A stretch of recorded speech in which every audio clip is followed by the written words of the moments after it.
Alex and I had a relationship with Chris White, professional relationship. He sort of brought us in because he was a fan of our movie, The Signal. We knew we wanted to do something with the title of My Super Sweet 16 in a horror context. I was working closely with Chris White to reach out to the appropriate talent in the horror community because we knew we wanted to subvert people's expectations. We wanted to get amazing filmmakers involved. So that's where Alex and Jacob came in. We always say it's like a John Hughes movie that gets attacked by a John Carpenter movie. Like Pretty in Pink got attacked by Halloween. But I feel like if you took the horror out of it, it would still have a compelling, engaging story. I feel like I personally relate a lot to Sky because she's almost exactly like me, especially in high school. I was that kid that just kind of sat around and just drew morbid pictures and had maybe one close friend. Remember the drawings in the movie? All those drawings. Yeah, she did those. When you watch My Super Sweet 16, those girls, those are the girls that made you miserable all through high school.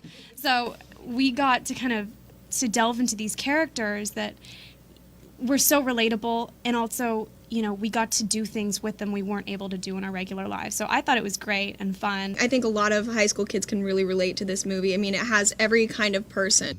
Ultimately, we tried to use music that really forwarded the narrative, and also try to discover and sort of give exposure to bands that are like exciting bands that people haven't heard of. Alex and I have relationships with lots of musicians, and we sort of cull together like stuff that they're willing to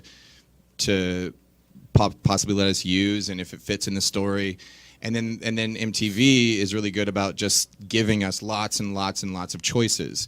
And it's a culling down process of going, okay, this kind of feels like, and I start the process like actually in pre-production, actually even before pre-production, and then while we're shooting, I'm listening to all the music and trying to figure out where maybe, I really like this song, I wonder if it could go in this section, or maybe this little beat would be perfect for that moment where Sky turns to Alex, So it's really just about telling the story through the music. Standards and practices, who are the people who basically are, I don't want to say censors, but they basically tell you what the sponsors are comfortable with in terms of content. To MTV's credit, though, they're definitely pushing the envelope in terms of horror and what you can get away with, because you always hear the thing like the first cut that you turn in, you should go as extreme as possible because they're going to make you pull back, and we were kind of waiting for them to pull back, and they're like, no, it's fine. Like, you sure? Like, yeah. I'm like, all that blood, no problem.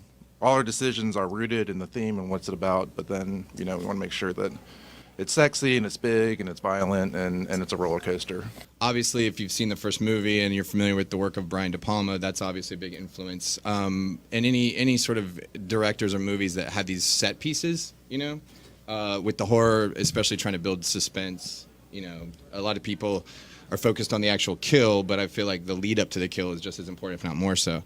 And then in terms of the character development, the list of influences go all over the map. But for this one, in the first one, the killer was, even though we got to see him and we got to see the genesis of him, he basically remained behind a mask and in this like king outfit, and it was kind of like a classic, very, very like iconic slasher in the truest sense, almost sort of a satire of the slasher. Mm-hmm. But in this one, we were like, we can't really do that again. So what we're really excited about, and we hope that you guys like, is that we tried to get him out of that costume and basically make him scarier in more of a Cape Fear kind of way.